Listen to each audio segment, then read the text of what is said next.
So, at the end of the Dark World, Loki is on the throne. At the beginning of Ragnarok, Thor has a few questions, and Loki is enduringly enigmatic about providing answers. Taika Waititi is such a spirited, hilarious individual, and he and Chris became very fast friends.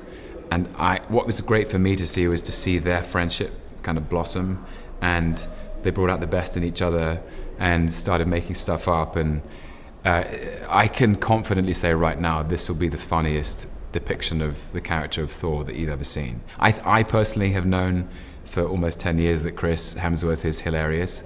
I think this go around will be his chance.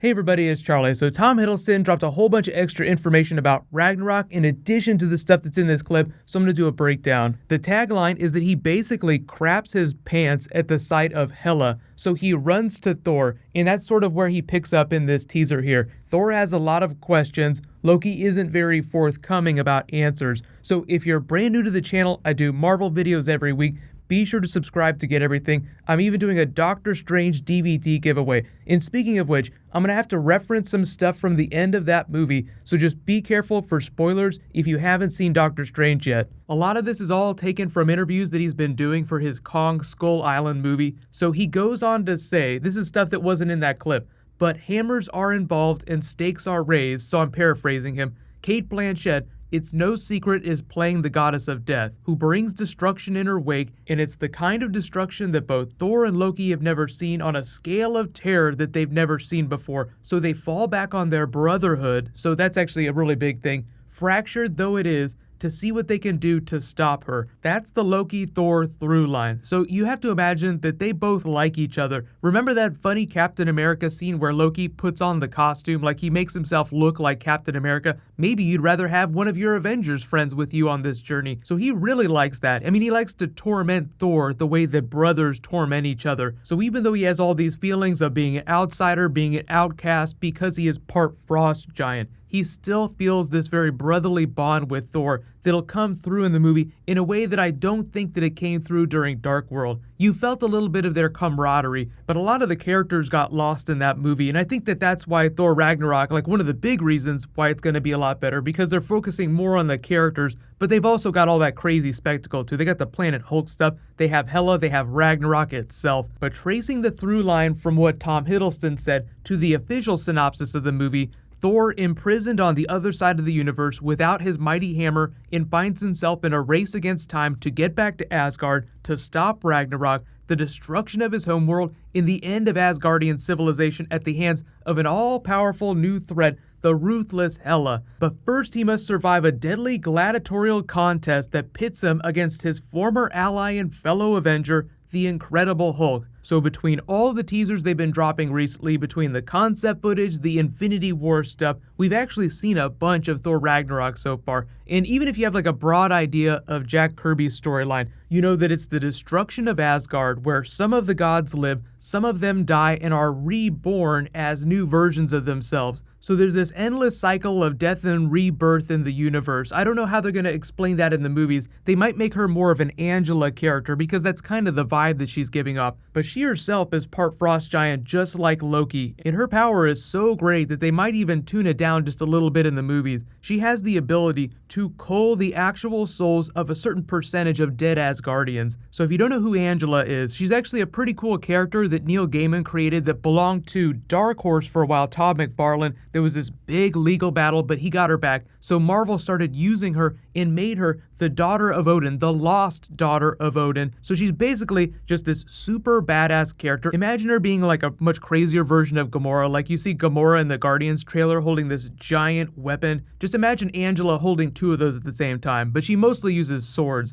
In the context of the comics, there's this other realm called Heaven, which is the 10th realm that Odin sealed off and erased all records of, but they were able to steal one of his children when they escaped. So Angela comes back later seeking her revenge against Odin and the forces of Asgard, having her mind be a little bit twisted. Hela's story in the comics is kind of like that too, except it's more of a Lucifer type story. Like imagine Lucifer getting banished to hell and forced to preside over all those souls. So Hela is really pissed, but she gains all these extra powers.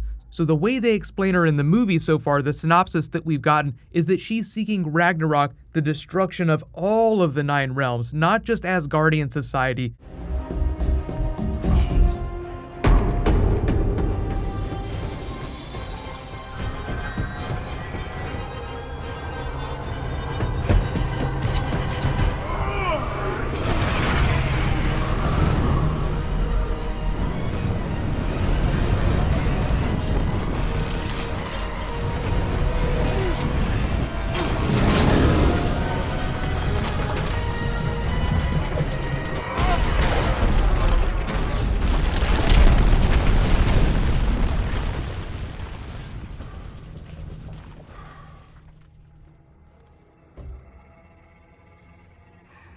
But the way they've been teasing it so far, they're just talking about the destruction of Asgardian society, but really it's much bigger than that, because if Loki didn't crap his pants when the Dark Elves started to destroy Asgard, you have to imagine that something that would make him crap his pants is way, way worse. So that is where we get to Ragnarok, which is sort of the prelude for Infinity War, because Thanos is trying to do the same thing on a universal scale. You have to imagine like Doctor Strange hops between different dimensions. There's a different Infinity Gauntlet between different realities. So multiverse, many Infinity Gauntlets, many versions of Thanos trying to erase all life. So we're not quite there yet. We're sort of localized to the MCU 616 or whatever you want to call it, like this single universe. Dormammu is sort of waiting in the wings for Phase 4, stuff that's going to be happening later on. Speaking of Doctor Strange stuff though, the funny thing that Tom Hiddleston said is that Loki is completely unimpressed with Doctor Strange's sorcery. He's like, oh, that's cool, but I've been doing that for centuries, so what's the big deal? So even though he doesn't appear in that Thor post-credits scene, he will probably appear with Doctor Strange on screen in Thor Ragnarok, because they want to hold something back for the actual movie, and the whole point of that post-credits scene was to just show you what the dynamic is going to be like with Doctor Strange interacting with the regular Avengers, because this is the first time we've seen the character. You have no idea what it's going to feel like when he's with all those other characters. But if you didn't already think that Chris Hemsworth and Benedict Cumberbatch were super cool, they actually improv that whole scene. So when Tom Hiddleston says that Chris Hemsworth is one of the funniest actors that he's ever worked with, and he'll finally get a chance to show it in Thor Ragnarok, that just means that you'll see a little bit of that dude bro humor that Thor has. So let me know in the comments, what do you guys think about all this craziness? It's going to be so awesome. And a lot of you have been requesting bonus videos about Thor's weapons. So there will be a day or two during the week that I dedicate to MCU videos, stuff for the Marvel movies like Avengers videos, stuff for Thor, Spider-Man movies. I haven't quite figured out which day that's going to be, but I'll try to post an update on the schedule in the next couple of days. Be sure to click that bell to enable alerts so that you don't miss anything. Congratulations to last week's giveaway winner, Anthony Banfield. Please private message me on the back end of my channel so I can get your contact details. There was a new round that started in this video. I will be posting some more Avengers Infinity War stuff later this week, so I'll announce the winner whenever I post that. But I've got some more Deadpool that's coming. There's a new Injustice 2 Evil Superman trailer that is crazy that I will post later tonight, so it's going to be awesome. While I'm working on that, get on some of this Thor behind the scenes. It's actually pretty cool, and you can click here to rewatch that Infinity War teaser. Thank you so much for watching. Let's high five. I'll see you guys in the next video.